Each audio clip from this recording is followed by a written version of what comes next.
গত কয়েক মাস ধরে লাগাতার বাণিজ্যিক গ্যাসের মূল্য বৃদ্ধি হচ্ছিল, তবে এবার এক ধাক্কায় কমলো বাণিজ্যিক গ্যাসের দাম। 19 কেজি বাণিজ্যিক এলপিজি সিলিন্ডারের দাম কমেছে 174 টাকা, ফলে এখন তা দাঁড়িয়েছে 3081 টাকা 50 পয়সায়। আমেরিকার সঙ্গে ইরানের শান্তি চুক্তির পরেই দাম কমলো বাণিজ্যিক গ্যাসের। তবে 14.2 কেজি এলপিজি সিলিন্ডারের দাম অপরিবর্তিতই রয়েছে 968 টাকা।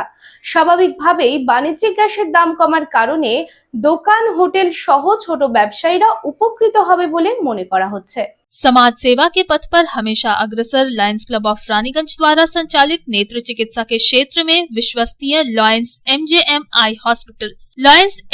आई हॉस्पिटल के अनुभवी नेत्र विशेषज्ञ द्वारा नेत्र जांच एवं अत्याधुनिक medical equipment, pathological laboratory, X-ray के बाद अनुभवी चिकित्सकों द्वारा सफल नेत्र ऑपरेशन किया जाता है। हमारे अनुभवी नेत्र विशेषज्ञ डॉक्टर शिवाजी सरकार, डॉक्टर अब्दुल कयूम, डॉक्टर चित्रांशु सामंत और डॉक्टर उत्पल पाल का लाभ दूर दराज से आए मरीजों को मिलता है।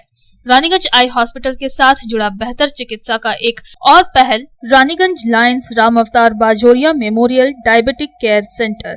यहाँ भी मरीजों को मिलेंगे अनुभवी चिकित्सक एवं अत्याधुनिक लैब की सुविधा। Raniganj Lions MJM eye hospital की बेहतर चिकित्सा के लिए दक्षिण बंगाल ही नहीं बल्कि झारखंड, बिहार एवं ओडिशा राज्य से भी मरीज चिकित्सा कराने आते हैं। मरीजों के सुविधार्थ उपलब्ध है 24 घंटे एम्बुलेंस एवं हाइजीनिक रेस्टोरेंट की सुविधा। Raniganj Lions MJM eye hospital, NSB road, Raniganj. Contact number 0341244520, 2443205, 2445242।